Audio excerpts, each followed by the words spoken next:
Третий день наших колекційних розважанняў і засяроджваемся з вами вакол тэмы пакаяння ў кантэксце гэтага грэцкага слова метаноі, змены способу мышлення. И я подкресливаю, что коли мы не познаем мышление Божие, а познаем мы его про Святое Писание, про Евангелие, перш за все, но то мы тогда не меняемся, тогда этот процесс навод не начинается. И познаем наш грех, читаючи Святое Евангелие, познаем, как думая Господь, и так само жадание Божие, волю Божию познаем про Святое Писание.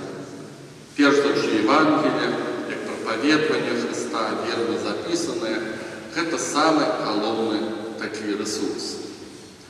Святый Иероним, один з зайцов Костела, писал некоторые знакомитые слова, и эти слова будут повторять, в принципе, все соборы. Святый Иероним казал, незнаемость святых Писаний есть незнаемость у Христа. И это абсолютная правда. Мається на увазі перш за все Новый Завет и перш за все Евангелие. Незнаемость Евангелия, это значит верно записанные науки Христовые, это незнаемость Христа. Я люблю повторять, что большего парадокса, чем в христианстве, я не сустракаю. Для того, как быть химиком, треба читать книги по химии. По-другому не отрымовывается. Для того, как быть математиком, треба читать книги, подручники по математике. И тут раптом оказывается, что можно быть христианином и увогуле ніколи всерьез навіть не поцікавиться, про что Христос проповедовал. Первый раз, где мы сустракаем слово «христиане», это «Деяния святых апостолов», 10 раздел. Там написано, что у Антиохии вучняў Христовых упершыню назвали христианами. Христиане – это не те, кто хрестился. Паводле права каноничного да. Когда мы проносим детей и христим, их запишут в книгу, формально они становятся христианами. Але паводле дзеяў апостольских и логики новозаветной, христиане – это вучни Христовые, которые настолько тесно с им были связаны, что начинают называть их ягоным именем, что яны помазанные, яны Христовые, яны связанные с им. И это, в принципе, логика довольно зразумелая. Невядома чаму, по какой причине у нас и на чамусь зусім не працуе. Это нормальная речь, что, как быть коммунистом, треба было читать труды Ленина, Маркса, Энгельса. Фашисты читали «Майн кампф» Гитлера. Это ж логично. И чамусь христиане могут быть христианами, особо не уникаючи, про что проповедовал Христос. Но это нестыковочка, довольно-таки серьезная. И сегодня на это особливо хочу черговый раз вернуть увагу на важность познавания Слова Божьего.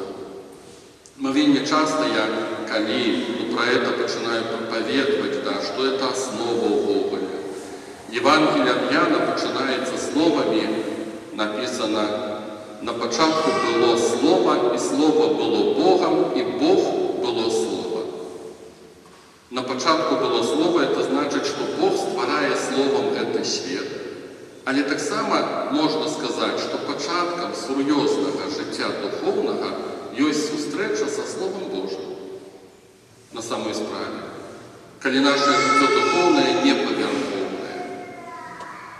И, конечно, коли я часто проповедую про важное Слово Божие, для меня это важный момент, такие фундаментальные. И, конечно, коли некому захочется читать Слово Божие, мы сустремимся с тяжкостью, потому что мы не разумеем Нам тяжко в этом разобраться, некому здаецца, что это нудно. Я памятаю, когда я впершыню взял читать Новый Завет усур'ёз. Ну, по тое, что на імшы, так мы тут не особо успрымаем это. Але вот так вот особисто, я помню, был школьником, я взял читать Новый Завет, я ничего там не зразумел. И многие в этом моменте спыняются. Да, раз там ничего не зразумела, мы сдаемся. У одной з приповістей, цікаво, напевно, по провіду Божому, так само ми співаємо сьогодні перед Євангелієм фрагмент этой приповісті. Христос говорить про сеятеля, і це образ Бога. Це Ён сеет. Це Бог хоче, как у нас нечто узросло, как посеянное им слово, про это идти размова, прорастало и приносило плоды.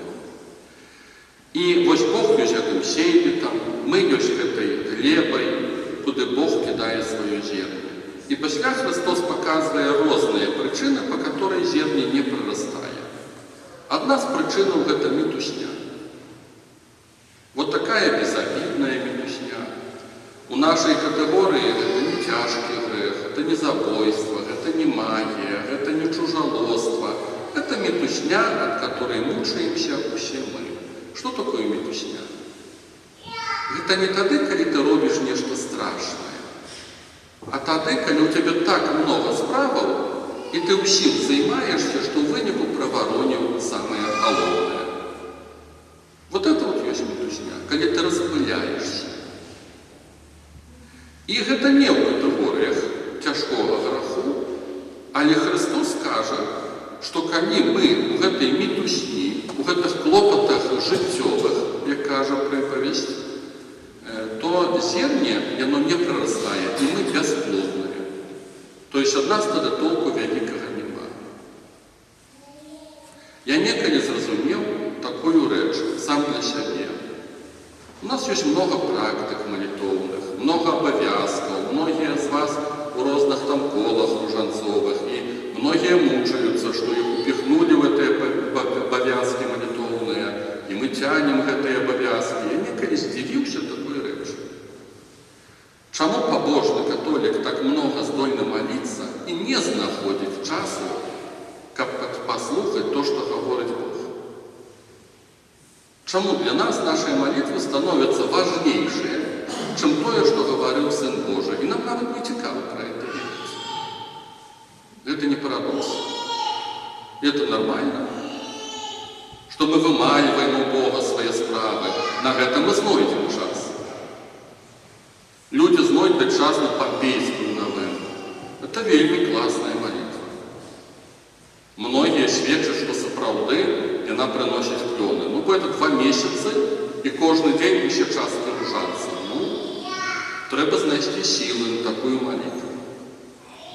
И вот мы находим такие силы тогда, когда нам это треба, когда нас прижме. Вот тогда вот мы такие силы знойдем. А на то, как Слово Божие открыть и призадуматься, про что Господь говорит, на это у нас нема никаких сил. И это, конечно, парадокс. И это одна причина, по которой зерне не прорастает, это метушня. Другая причина, каже Христос, что это переслед за слово, гонение. А не самая первая причина, чему Божие зерне не прорастает. У Евангелия от Матфея написано, когда человек не разумеет, приходит ворог и вырывает то, что посеял Бог. То есть, когда мы начинаем читать Святое Писание, Евангелие, и мы не зразумели, и мы сдулись одразу, и нам уже не хочется ничего с этим робить, в этом моменте дьявол, и он мает перемогу. И можете молиться, можете святить свои яйки, можете святить свои булочки, все, что хотите. Когда Слово Божие не хочем разуметь, а для чего Христос пришел? Проповедовать. Уявите себе, он 3 года ходил и проповедовал. Ему было что сказать, оказывается. Вот проповедуя, сдавалось по-нашему, бестолковые речи, некие приповести.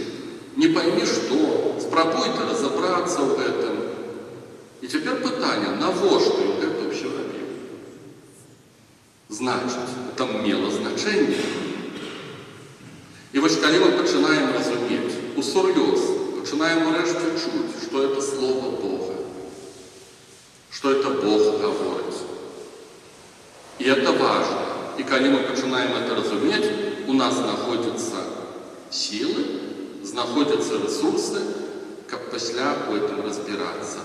Это так, як пісаў Ніцше, нямецкі філосаф, калі чалавек ведае навошта, ён ведае як. Сапраўды так працуе.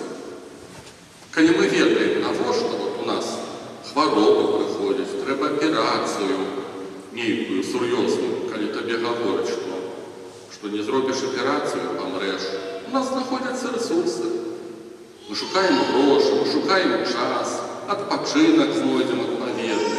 Нехта з работы звольніцца, таму што ведаем навошта. І вот падобная логіка дзейнічае з Святым Пісаннем. Калі мы ўсур'ёз пачынаем успрымаць, што это ўсё-такі Бог гаворыць не проста так. Яму не нудзілася, што Хрысту не было чым заняцца, ён хадзіў прапаведаваў. Ёсць такі цікавы эпізод Пісання, дзе людзі вельмі хацелі, каб Христос аздаравіў іхных хворых. І яны яго шукаюць. А пан Езус надыходзіць у іншае месца і кажа: мне трэба ў другіх гарадах прапаведаваць Евангелія, бо дзеля гэтага я прыйшоў. Господь не прыйшоў для таго, каб рашаць усе нашыя праблемы. Ён прыйшоў прапаведаваць Евангелие. Оказывается, это важно было.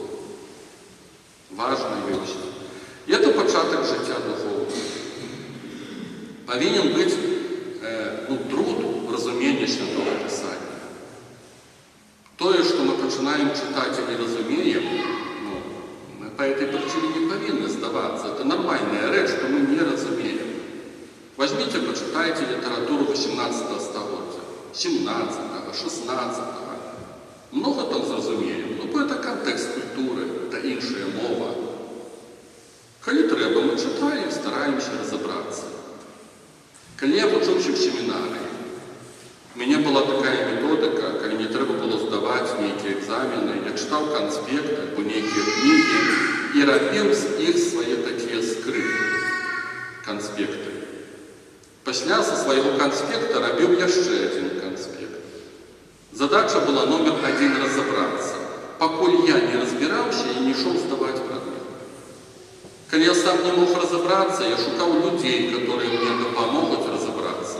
Я ніколі не здаваў прадметы чыста, каб вызубрыць і ісці здаць. Мне заўсёды трэба было разобрацца. І это абсолютно нормально. І вот так вот павінна быць са Святым Пісаннем.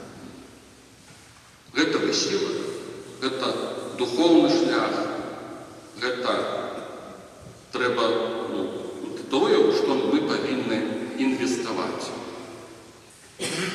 І сапраўды, калі мы хочам, калі нам на этом залежыць, то Господь дае нам нейкую мудрасць, нейкае разуменне. Адзін з маіх настаўнікаў духоўных, вельмі важных у маім жыцці, калі я з ім пазнаёміўся, ён мне сказаў адно з найважнейшых правілаў для мяне. Ён сказаў: Слово Божие трэба адкрываць на каленях. І я, калі вучыўся в семінарыі, я даслоўна так рабіў. Я станавіўся ў клемшнік, я браў Біблію, браў сшытак, браў ручку, пачынаў маліцца, прызываў Святого Духа, прасіў мудрасці Божай і толькі пасля пачынаў чытаць, разбірацца. І так это працуе. І гэта высілак. Разумею, што калі мы не прывыкшыя, нам цяжка это нават і слухаць, і не хочацца, нам хочацца ўсё прасцей. Нас будуць вабіць малітва аб аздараўленні, которая чыніць цуды, дзе не трэба укладвацца за шмат. Але гэта не духоўнае жыццё. Калі чалавек ведае навошта, ён ведае як. Калі я служыў у калоніі, одна гісторыя, которая мяне ўразіла, у нас быў цыган Лёша, который, уявіце, 21 стагоддзя, хлопцу было 25 гадоў, малады мужчына, ён не ўмеў чытаць. Яму не было калі. разбураная сям'я па калоніях, па турмах. Яго пасадзілі адразу ў малалетку, пасля турма, чарговы раз турма. І вось гэты Лёша цыган, ён перажыў навяртанне, і ён полюбіў Хрыста. І яму так хацелася пазнаць, што прапаведаваў ягоны Бог, што ён, будучы ў калоніі, урэшце 25 гадоў дазрэў да таго, што яму трэба вучыцца чытаць. І гэта так кранальна было, калі зэкі вучылі яго чытаць. Я не мог сабе ўявіць, што ў 21 стагоддзі я сустрэну чалавека у турме, который не будзе ўмець чытаць. І калі ён зразумеў, што яму это трэба, ён пачаў вучыцца. Так гэта працуе. Тым, хто вырашыць пачаць хаця бы гэты працэс, я вельмі раю скажем так, у сектары рускамоўным ёсць вельмі даступны для нас і самы грунтоўны каментар да Бібліі, да Евангелия, это профессор Лопухін. Святой памяти, он жил в конце 19 стагоддзя, пачатак 20 стагоддзя, русский, даследчык Святого Пісання. Всюды можна скачаць, знайсці гэтыя каментары, потому што без каментароў сапраўды цяжка чытаць. Гэта высілак, это трэба разабрацца. Канешне ж, проста мець веды біблійныя гэтага мала. Проста пазнаваць, што прапаведаваў Христос, гэтага мала. Калі мы ўсур'ёз хочам быць Божымі, калі хочам быць Христовымі, жыць паводле таго, што прапаведуе Христос, вось гэта важна. І гэта наступны крок. Мала таго, што мы чуем, мала таго, што мы ўрэшце зразумеем, мы павінны паводле гэтага жыць. І гэта вельмі сур'ёзна, прызнаюся я асабіста, мне это цяжка даецца, таму што это трэба составіць план, это трэба вымагаць ад сябе. Гэта трэба ўсур'ёз кантраляваць сябе, каб задаваць такія пытанні, ці ты жывеш па Слову Божаму. Вядомы індзійскі падвижнік Махатма Ганді, который, калі не памыляюся, ён быў адвакатам, вучыўся ў Англіі, і ён захапляўся Христом і Евангеліем. І калі ў яго спыталіся, чаму ён, так любячы Христа, і ягоную навуку, чаму ён не стаўся хрысціянінам, ён сказаў: я яшчэ не сустрэў людзей, которые пажылі паводле Евангелия. І я разумею Махатма Ганді, который змагаўся за незалежнасць сваёй дзяржавы Індыі, незалежнасць свайго народа, а Індыя на той час была калоніяй англічан. Англічане — гэта хрысціянскае грамадства, которым не перашкаджала трымаць у рабстве целый рэгіён, цэлыя народы, эксплуатировать их. І все лічылі сябе хрысціянамі, як нічым не бывало, все лічылі это нормай. І калі Махатма Ганді чытаў Евангелие, бачыў, што это ўвогуле ўразрэз ідзе з тым, што ён бачыць, ён просто казаў: я не хачу такого хрысціянства. Таму вось гэты другі крок, это наступны крок, ён немалаважны. Калі мы пачынаем чытаць Евангелие, пачынаем разбірацца, пробуем зразумець з помощью каментароў ці Духа Святога, пасля наступны крок паводле гэтага жыць. Пан Езус кажа, што той, хто слухае слова ягонае і выконвае яго, той падобны да чалавека, які будуе дом на скале. І пайшоў дождж, і разліліся рэкі, і ўдарылі на той дом, і ён не ўпаў. Той, хто слухае слова і выконвае, той займаецца такой будовай.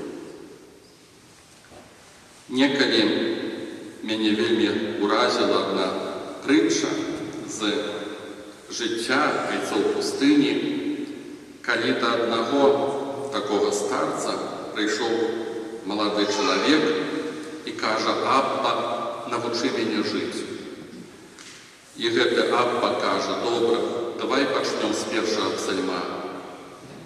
Блажен муж, который не ходит на совет нечестивых и не стоит на пути грешных, и не сидит в собрании развратителей. Но в законе Господа воля Его, и о законе Его размышляет Он день и ночь. Это початок першого псальма. І гэты вучань, пачуўшы гэта, адышоў і знік. Абба расстроіўся, што чарговы чалавек малады прапаў, не вытрымаў сур'ёзных вымаганняў манаства, пустыні. Праз годы гэты вучань вярнуўся. Абба пытаецца, куды ты знік, і ён кажа: я ўсе гэтыя годы прабаваў жыць гэтым першым псальмом. Я вельмі люблю гэтую прытчу. Таму што калі ўдумацца у словы, пра што вот гаворыць першы псальм, тут праграма на годы на самой справе. Блажен муж, который не стоит на совете нечестивых. Блажен – это значит счастливый. У чым счастье наше? Вот мы жадаем счастья один одному. У чым счастье?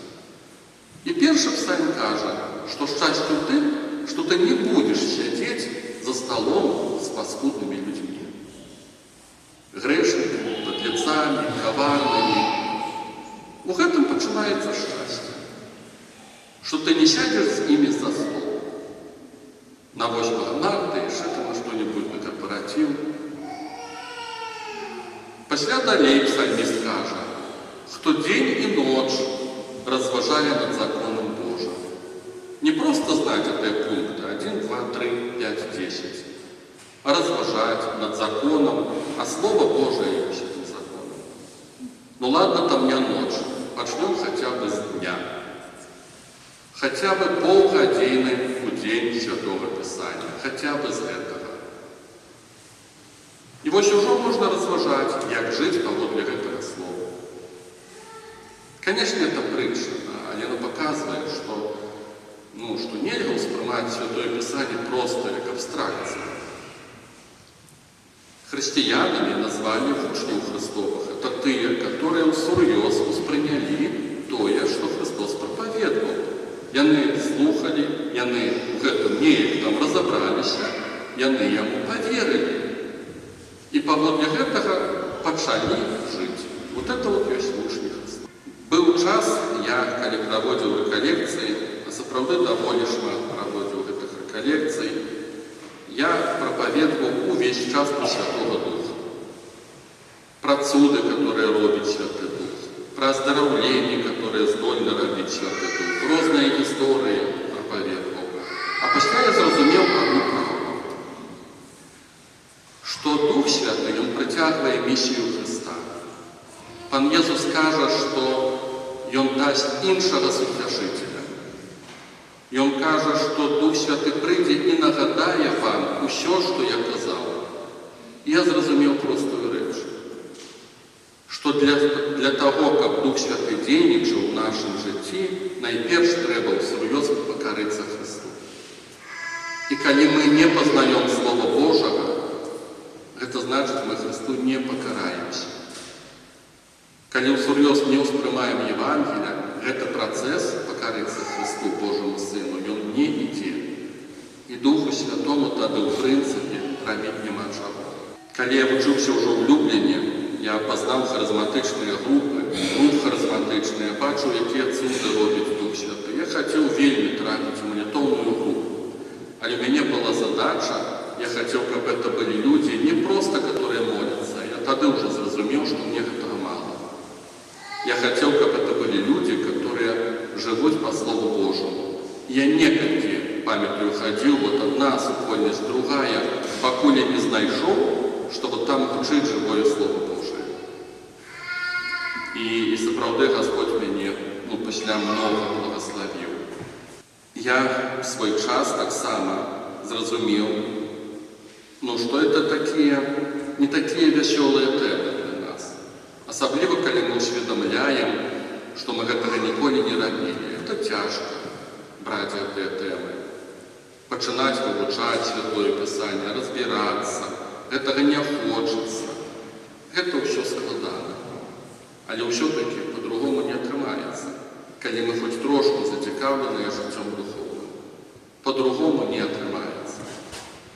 Асабіста я паставіў сабе такую мэту каментаваць Евангелие ад Матвея на YouTube-канале. І я ведаю, як гэта цяжка даецца мне, гэта час трэба знаходзіць. Я ведаю, як часта людзям гэтага не хочацца слухаць. Але разумею, што по-другому не атрымоўваецца. Няма жыцця духоўнага без сур'ёзнага пазнання Слова Божага. Гэта не працуе. Няхай вам добры Господь благословляе, каб зерне, которое Он хоча пасадзіць у сэрцы кожнага з нас, каб яно прарасло, каб мы разумелі важнасць Святого Евангелия, каб не былі лянівыя да Слова Божага.